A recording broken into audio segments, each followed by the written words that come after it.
Hey guys, Sandra here with a video. So, I just want to tell y'all, yesterday I had prayed in the morning to God. I asked God for $20 because I needed it for something. So I prayed for it. And I just went on about my business. I forgot about it. See, that's the thing when you ask God for something. Don't sit there and dwell on it. Where is it? Where is it? It's not here yet. Oh man, this is not working. Don't do that. Just forget about it and trust that God will send it to you. And God did, through somebody that needed some help, and it was nothing, nothing big, but they wanted to give me $20 for it. So I said, okay, thank you. And so that's how things work. Okay, I wasn't even expecting that. So, and then today is October 1st. So whenever I post this video, you'll know that this is the time that it happened.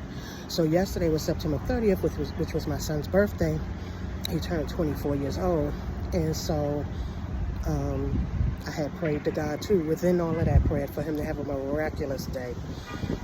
And he did.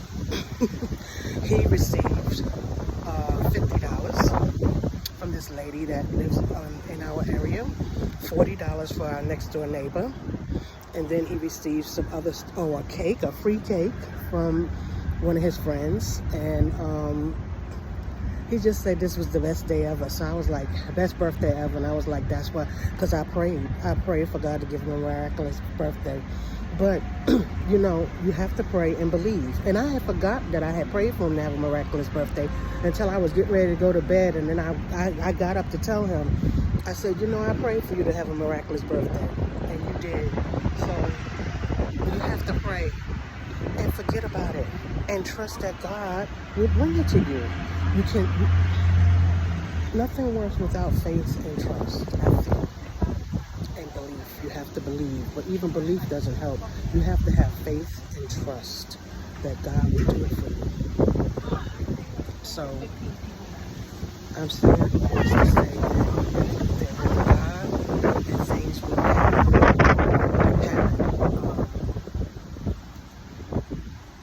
If you believe it.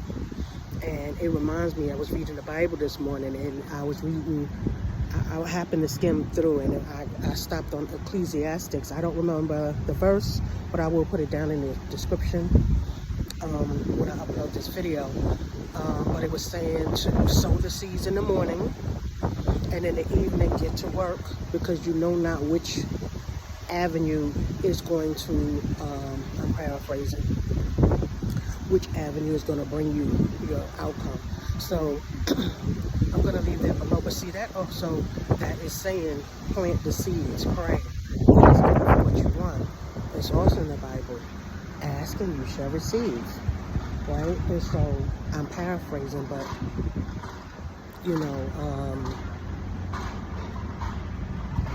ask God, plant the seed. That's planting the seed when you're praying.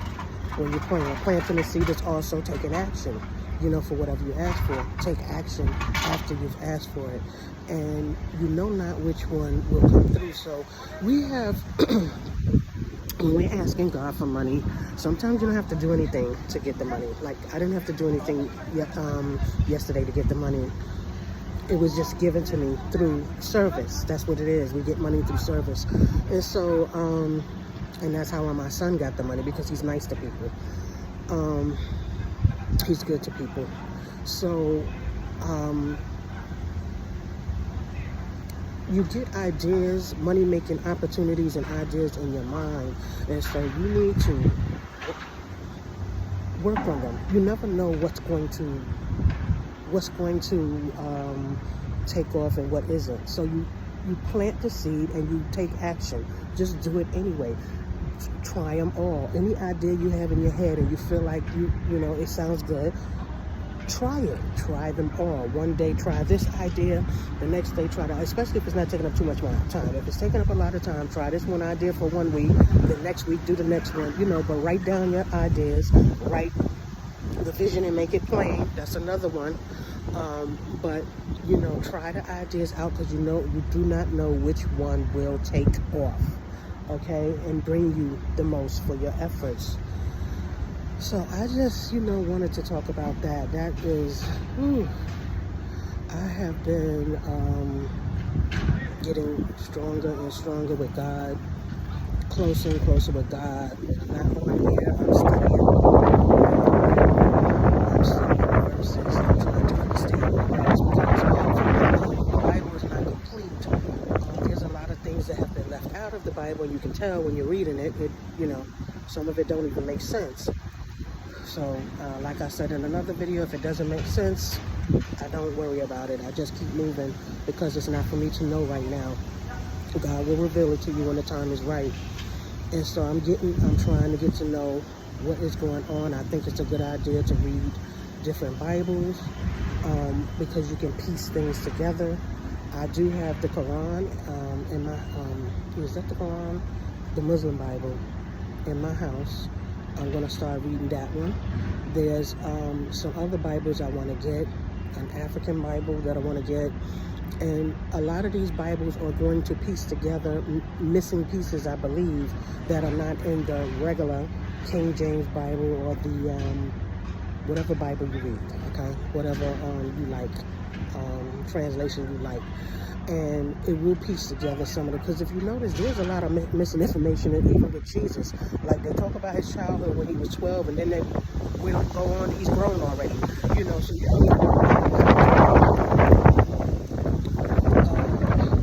took him from studying that he did go to ministry school. He did do that. And so you have to study, you have to research, if that's your interest. If that's not your interest, then, you just pray and ask God to tell you this. You can get the answers that way too, or to guide you where the answers are. But, researching and getting to know what, I think that's what we're here for, and to be service to others,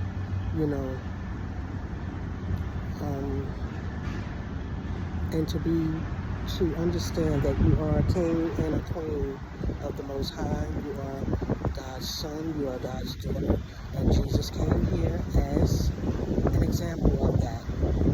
He's not the only son. We are his sons and daughters as well. If you want to put it, we are all one in this planet. We are the trees, we are the plants, we are the animals, and we are the earth. The earth, everything has a soul, and we must treat it as that. We must treat these things with respect. And this is what I'm learning as I get older. We must treat these things with respect. Everything has, you are them and they are you, okay? You are Jesus. You are to have the Christ consciousness of Jesus. You are to walk the earth as a Christ, as a God, as someone who deserves to be here, as someone that knows that God will take care of you, that God is on your side, that God has your back. You must walk as if you know. You don't be cocky down about it. You don't, I'm the best, because everybody is God's children.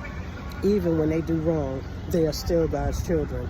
And, sometimes you can have some hard feelings about that, but they are God's children. You cannot push everybody to God, because everybody is not ready for God. Everybody is ready on their own level. That's why I think it says, it reminds me of that. I'm going to see if I can try to find that one too, that verse where Jesus said, you must hate your mother, your father, your sister, your brother for me. Because in other words, if they are not going in the direction that you're going, and you try to talk to them, you can talk to them if you want to, you try to tell them certain things, but if they're not going in the same direction, you must leave them. You have to leave them and walk your spiritual journey. You cannot force everybody to walk in your journey. And it's not good to do that. You can plant seeds in their heads. That's another one. But you cannot force them to do what they're not ready to do. Okay? Because everybody don't see things the way that you do. And God also does not give everybody the same ideas. God gives everybody different ideas. Everybody has a different role to play. Everybody has a different part to play on this earth. And so we cannot force people to be like you. Your way is not the best way, okay? Everybody is going to eventually get to God, believe me. We all go back to God because we are God's children. God made us. He wonderfully made us, you know, and so we must appreciate that. And we must thank God and praise God every day that we're alive. And be grateful. Being grateful is the key. And love. Have love in your heart. Even for those who are not right. You know, God bless them. Have love in your heart. But don't have hate. Have joy. Don't have fear. Have peace. Don't have worry. We must have all these things in our hearts. So there's things going on in this earth that is worrisome. But we must not have fear, because God will watch over you. Believe me, He will watch over you and make a way for you. Don't believe that He won't. You must have your trust. You must have your faith that God will look over you and your family. So anyway, I hope this video has helped you. Please, you know, in the comments, you know, talk about some miraculous things that God has done for you, that you prayed for, that you was, you know, you was like, oh my God, thank you, God, that you was really shocked. Talk about that below, because I know there's others out here who has had that happen. And, you know, give this a like so other people can see this video, and comment below. And thank you for watching. Subscribe if you have not already. And you must hustle. See you in the next video.